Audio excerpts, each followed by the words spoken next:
Os senhores acompanharam ao longo do dia a paralisação dos caminhoneiros nas rodovias pelo Brasil. O protesto é contra o bloqueio de contas dos empresários feito pelo ministro Alexandre de Moraes, do STF. O ministro, na verdade, está mexendo com todos os mecanismos possíveis, Felipe, para tentar desestabilizar as manifestações? Não, infelizmente o que a gente está vendo é mais um ativismo do STF de forma completamente equivocada.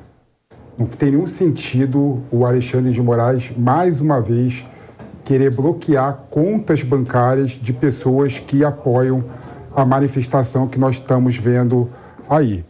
Agora, uma coisa é uma coisa, outra coisa é outra coisa, né?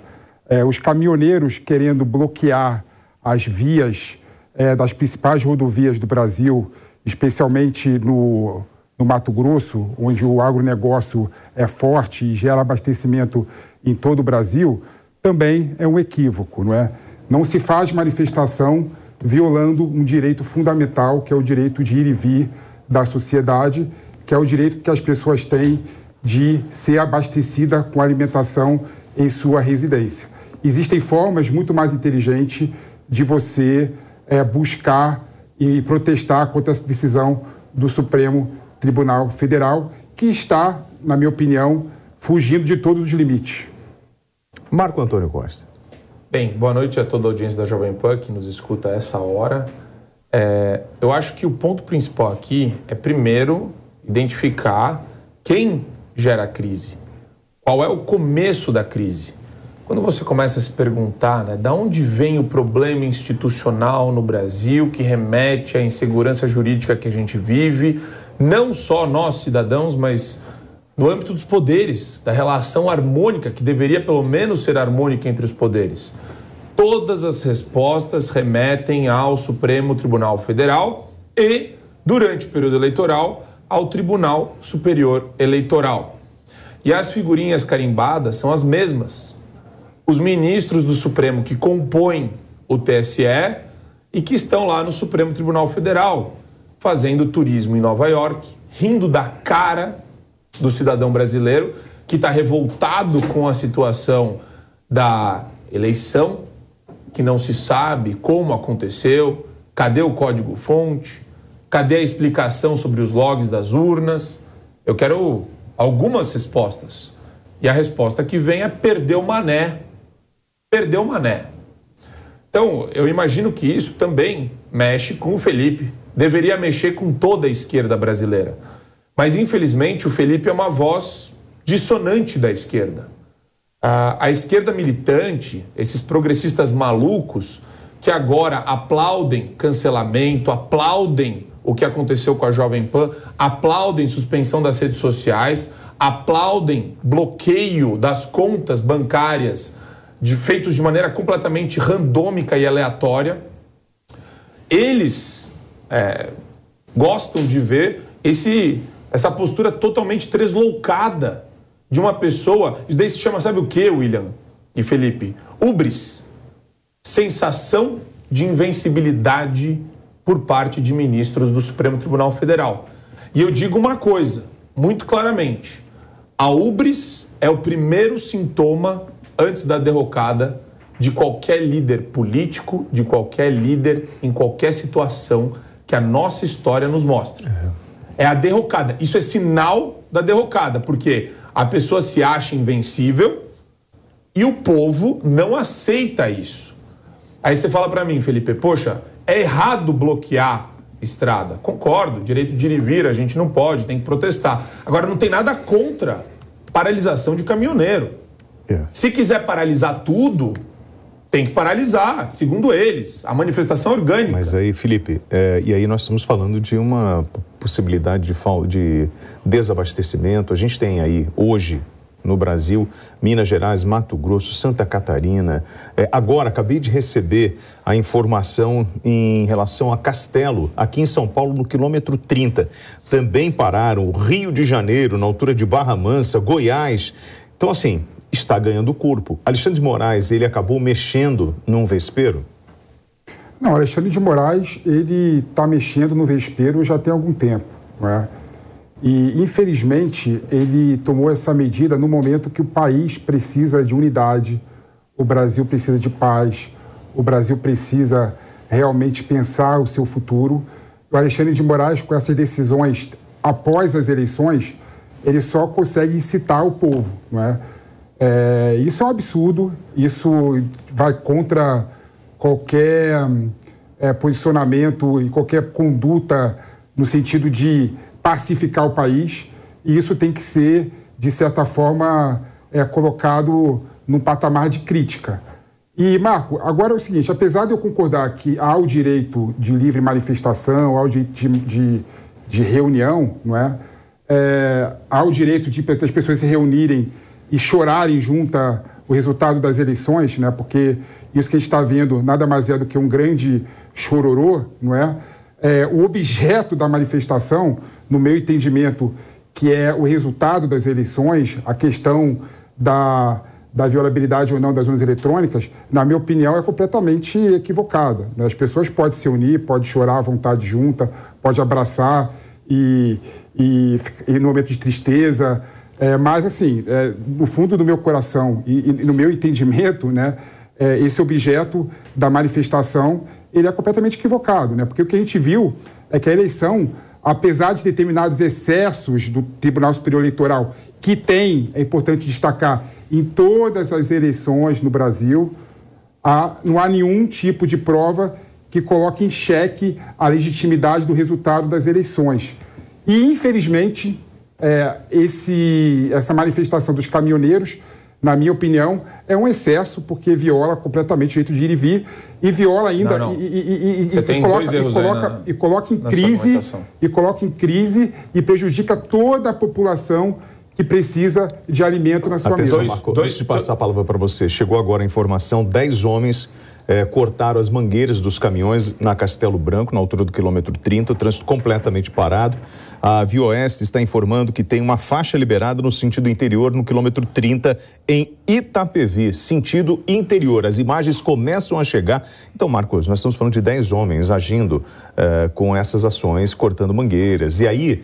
É um grupo pequeno, Marco, esse dos caminhoneiros, que assim são pequenos grupos espalhados pelo Brasil. Você acredita em algum tipo de movimento orquestrado ou de financiamento para desestabilizar o país? Porque essa é a narrativa da esquerda. Obrigado, William. Eu adoro quando você complementa, porque eu falei, nossa, o William deu uma esquerdada maluca aqui. Mas eu entendo que você está no papel de perguntar e provocar o debate. Eu acho isso legal, William. Mas não é o que a esquerda fala? Obrigado. Que tem uma meia dúzia de pessoas fazendo esse tipo de coisa? Deixa eu aproveitar e só consolidar, então, 3 pontos junto com a sua pergunta. Primeiro, não é só chororô eleitoral. É isso que a esquerda gosta de atribuir para tirar a relevância do questionamento que é feito sobre a lisura do processo eleitoral, sobre os abusos cometidos pelos ministros do Supremo Tribunal Federal, né, e essa instabilidade e insegurança jurídica que é gerada por ministros do Supremo. Então, não é só chororô eleitoral. Se fosse isso, eu certamente falaria, poxa, faz parte, a manifestação existe, etc. E claramente não daria tanta relevância assim se o processo eleitoral demonstrasse transparência, demonstrasse lisura, tivesse alguma forma de auditagem, fosse auditável em alguma medida. Não é o que nós temos agora, para o almoço. Nós temos o oposto disso. Quanto mais você pergunta, mais restrição à sua liberdade o tribunal impõe. Aquela super resolução que foi votada está sendo usada até hoje. Qualquer questionamento que é feito a nível de rede social, em uma hora ela desaparece, a pessoa é apagada. Isso daí me lembra da União Soviética, essa maluquice aí. Pô, desrespeitou o autocrata, o burocrata maluco, vai lá, sumiu da rede social. Sumiu, desaparece. Deputados com medo, não se manifestam. Aí aparecem os caminhoneiros. Não tem organização centralizada disso. Não tem financiamento. O pessoal está revoltado, está protestando, e não é pequeno não, meu caro William. É que os grandes meios de comunicação, essa imprensa corrupta e nojenta que a gente tem aqui no Brasil hoje, corresponde a 95%, 97% dos meios de comunicação, não mostram o tamanho do protesto que teve em Brasília, aqui em São Paulo, no dia 15 de novembro. Eles ignoram completamente. E quando mostram, não mostram a dimensão e chamam todo mundo que está lá de golpista. Só falta fazer que nem o Gilmar Mendes e chamar de selvagem também. Quer dizer, é tapa na cara desses três dessas três forças da natureza. A imprensa corrupta, os políticos de esquerda, esses progressistas malucos, socialistas, né? E o poder judiciário. O discurso é igual, é idêntico. Felipe, você acredita nesse financiamento das manifestações por parte de alguns grupos insatisfeitos?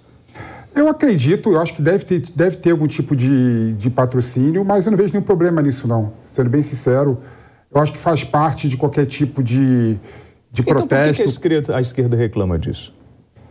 Existe no Brasil, esse que é o grande problema da esquerda no Brasil, esquerda no mundo todo. Existe aquela esquerda que eu gosto de chamar de hidrofóbica, né?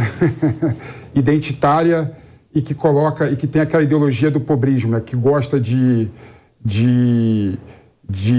falar, de vociferar, mas no fundo não tem tecnicidade alguma. Esse tipo de esquerda eu discordo, né? A esquerda lacradora, que quer lacrar de todo sentido e não tem nenhum tipo de proposta para o bem do país.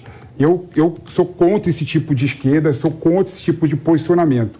Na minha opinião, a liberdade, né, ela foi conquistada por uma luta da esquerda também, não é?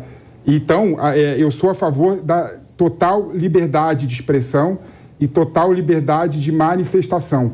E eu não vejo nenhum problema, né? Se eu tivesse, por exemplo, alguma manifestação que eu concordasse com o objeto dela, eu não teria problema. Eu sou a favor de patrocinar, de ajudar os manifestantes que deixaram de trabalhar, deixaram de conseguir a sua remuneração para poder se manifestar. Eu não teria problema em patrocinar esse tipo de manifestação. Então, o que eu vejo, sinceramente, nesse tipo de manifestação, é algo legítimo se manifestar contra o processo, se manifestar para demonstrar a tristeza do processo eleitoral, não é? Então, eu não vejo nenhum tipo de problema nesse sentido, não. Eu até sou contra, eu fico chateado quando eu vejo alguns juristas que eu respeito falar que essas pessoas idosas, essas crianças, essas pessoas simples que foram para a manifestação estão cometendo crime de ameaça, né? Por colocar as Forças Armadas contra os poderes constituídos. Mas crime Felipe, de ameaça só existe se tiver o potencial de concretizar o crime. Perfeito. Então, desculpa, esse tipo de pessoas que falam que esse idoso, essa família que está com a criança lá é golpista, está fora de qualquer tipo de realidade. Agora, Marco, me desculpa, eu também não posso deixar de registrar aqui que o objeto da manifestação, apesar da manifestação ser legítima, o objeto é um grande chororô, é um grande chorumela, né? Tudo bem. O processo eleitoral ele foi concluído. O voto auditável que você gosta de colocar aqui, ele foi recusado e reprovado na Câmara dos Deputados, que representa o povo no Brasil. Então, o povo, ele recusou o voto auditável, entendeu, Marco? Só falta você falar igual o Randolfo para ele, perdeu o Mané. Perdeu o Mané. Mas o que eu acho interessante da lógica utilizada pelo Felipe é a seguinte: ele separa as duas coisas como se elas estivessem dissociadas. Ele esquece que o processo eleitoral foi conduzido de maneira enviesada. Você entende isso, não? Se eu separar os dois assuntos, voto auditável rejeitado pela Câmara, tudo bem. Eleições transparentes? Tá, ok. Chorarei. Mas não foi isso que aconteceu. Voto auditável rejeitado pelo Congresso Nacional, eleições completamente cinzas. Perseguição a jornalista, perseguição a Jovem Pan, perseguição a perfil político nas redes sociais, perseguição a empresário que deu um joinha, uma figurinha, teve a conta bloqueada, 10 milhões de pessoas de alcance, mais até. Peraí, opa! Olha, gente. Risadinha de deboche em Nova York. Jantar regado a muito vinho com o advogado do Lula. Peraí, a gente não é trouxa, Felipe. Esses pontos a gente consegue conectar, cara. Me desculpa se você acha que a população e todo mundo que está ouvindo a gente agora não faz essa vinculação. É achar que a gente é muito burro. Então, é isso que eu acho. Os caras estão rindo da gente. Essa oligarquia formada em Brasília está dando risada da cara do povo. E o abuso só aumenta. Então é isso que não cai, essa conta não fecha, meu amigo. Então se você separar os temas, eu acho legal, mas você vive num mundo onde a gente tem memória. A gente sabe, então, agora faz mais sentido ainda, porque rejeitaram o voto auditável. Para ter um sistema hermético fechado, para acontecer exatamente o que aconteceu agora. Senhores, só para frisar aqui, os senhores que estão indo para o interior pela Castelo Branco, não é uma boa opção agora. A pista está interditada na altura do quilômetro 30, na altura ali do grau de Barueri, pelo mapa do Google. A gente vem acompanhando a movimentação, inclusive nas imagens nós mostramos os caminhões que estão posicionados no meio da pista. Pelo menos 10 homens cortaram as mangueiras desses caminhões, então você não tem como restabelecer ou retirar o caminhão de forma muito rápida. Eu queria só para entender, Felipe, você falou que poderia patrocinar uma manifestação ou apoiar. Você foi para as ruas no Ele Não? Não fui para as ruas do Ele Não, né? E William, uma coisa que eu acho, uma coisa que me incomoda muito, né, é a contradição de parte da esquerda e parte da sociedade, né? Se a gente for voltar um pouquinho para o impeachment da Dilma, né, a esquerda usou praticamente os mesmos instrumentos que o pessoal que apoia o Bolsonaro está utilizando agora, né? Começou a colocar em xeque as instituições, falou mal do STF, falou mal da Câmara dos Deputados, falou mal do Senado e, mais uma vez, a gente está vendo o pessoal do Bolsonaro repetindo essa mesma estrutura. Então, não tem nenhum sentido a esquerda querer falar que o bolsonarismo não respeita as instituições, quando a esquerda, no impeachment da Dilma, utilizou o mesmo instrumento. Falou mal do STF para fora do país, falou mal do Congresso para fora do país. Então não tem nada a ver esse tipo de crítica, né? E Marco, eu queria deixar claro outra coisa para você, né, que eu acho extremamente importante. Esse tipo de expediente que quem pede as eleições faz, de brigar contra o resultado eleitoral, isso faz parte do mundo ocidental desde sempre. A gente viu em 2014 o Aécio Neves e o PSDB criticando as eleições, o resultado das eleições, botando em xeque o resultado das eleições.